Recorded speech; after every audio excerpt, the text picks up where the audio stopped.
দাঁড়িয়ে আছি গাংনী উপজেলার মঠমোড়া ইউনিয়নে মঠমোড়া মন্ডলপাড়া গ্রামে।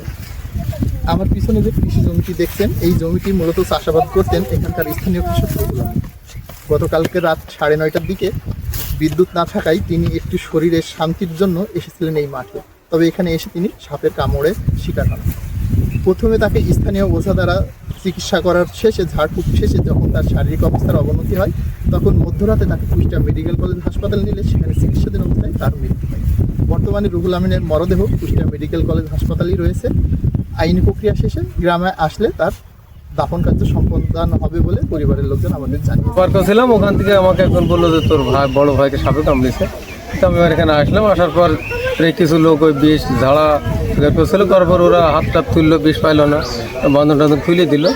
তারপরে সবাই নিজের বাসায় চলে গেল। এখন যাওয়ার পরে ওকে বললো তুই 1-1 ঘন্টা মতো চেতন থাক, ঘুমাবি না, হাঁটাহাঁটি করবো, বসে থাক। এরপরে মনে করেন কিছুক্ষণ হওয়ার পরে বলছে মাথায় আমার ঝিনঝিন করছে। ঝিনঝিন করার পরে স্টক স্টক করছে, শরীরের অবস্থা ভাষা টাষা আলটা হয়ে গেছে। তারপরে আমি ওখান থেকে আসলাম। আমার পরে আসার পরে সিএনজি কুষ্টিয়া নিয়ে চলে গেছে। কামড়ানোর পর ওরা ঝাড়ি বিষ টিষ কিছুই পেল না, ওর সাপের বিষ নাই। এবার আমি দেখছি ভয়ে আমার কাজ সারা, আমি আর বাঁচবো না।